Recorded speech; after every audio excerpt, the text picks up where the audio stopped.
Hey guys, what's up? Dimebot here. Welcome back to another Monster Hunter World Tips and Tricks video. This one's going to be a little more in-depth than the very first one, so let's get started. Today we're going to be talking about Astera, knowing your way around the city and making sure that you visit all of the different NPCs on a regular basis. Let's start with the Provisioner. Now, Provisioner is going to, well, give you provisions, duh.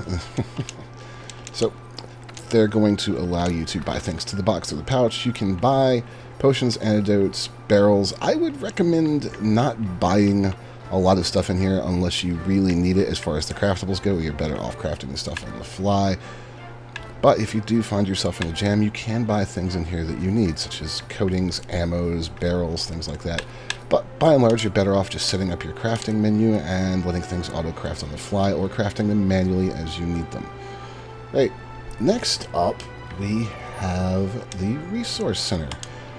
So this is another important one, and as can't stress enough, guys, you're going to want to be talking to these people between every mission, because you can see I have a new limited bounty available. You can register bounties here, and I may do a video on this more in depth in the future, but I have several here, and you have critical and limited. So here's the limited ones.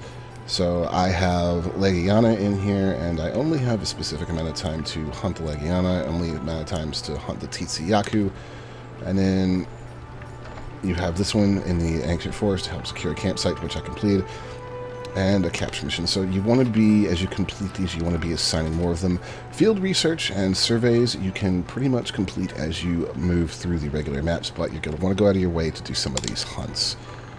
You can also manage your investigations here. You can remove them, you can register them, so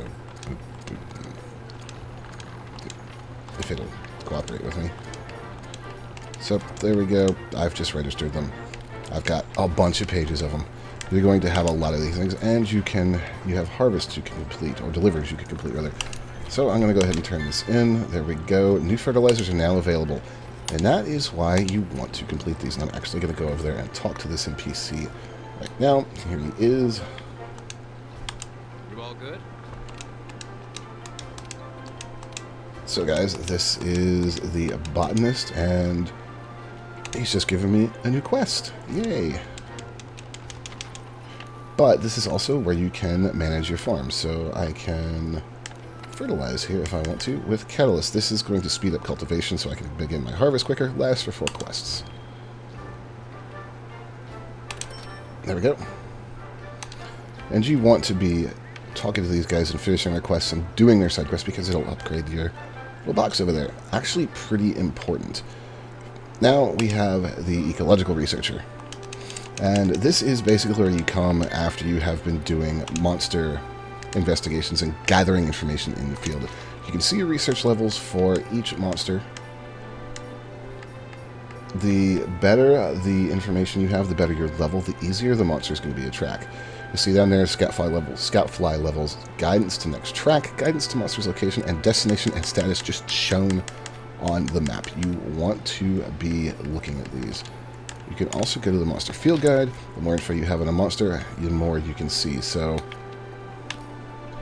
here's our small monsters, endemic life, and large monsters. So for Great Jagras, as you can see here,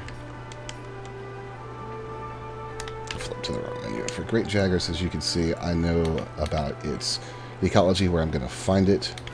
I know its weak points and what they are weak to and breakable, and I know what its rewards are. In this case, low rank. I can see their frequency and what all it drops.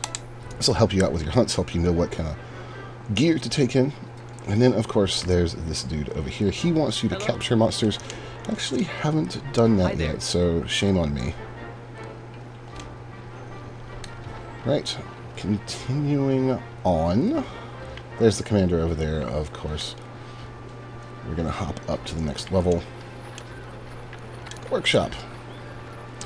Now, many of you are going to be familiar with the workshop, but things in the workshop change as you level up. But first, let's talk to the armorer here. Right, so she's going to ask us to do a quest on Nightmare's Wings. But more importantly, you can purchase weapons and armor here. So, for example, bows. I could just go in and buy a hunter's bow or an iron bow if I wanted to. So maybe if you didn't have the required materials, you could just buy one. You're better off crafting things, just like with consumables. Same thing with these armor sets, because you're not going to get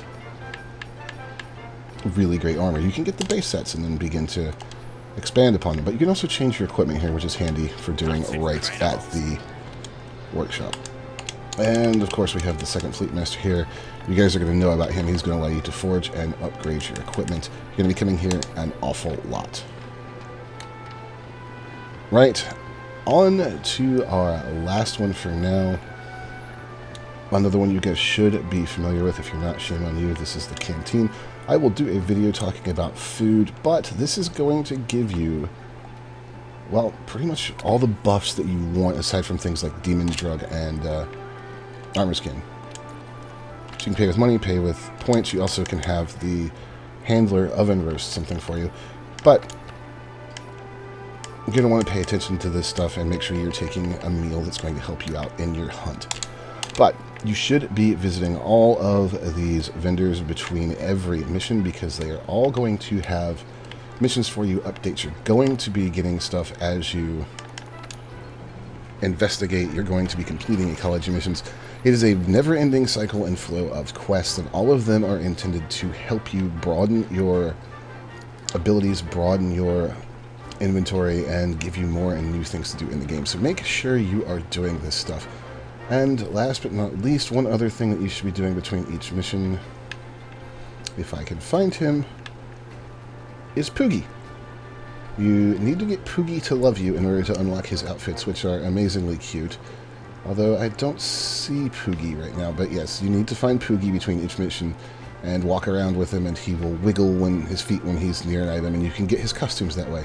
It's just something neat to do, and Poogie is damn adorable, but I don't see him. Anyways, guys, that has been a brief synopsis of all the NPCs, why you should go talk to them, and basically what they do. If you guys have questions or comments about them, want me to go into more detail about one, well, just let me know in the comment section below. And if there's another topic that you'd like me to cover, let me know that as well. I want to make content that you guys will find helpful. And speaking of, if you did find the video helpful or useful, go ahead and click like and subscribe, and hey, hit that bell icon so you know when I post new content. My name has been Dimebot. I will see you guys next time.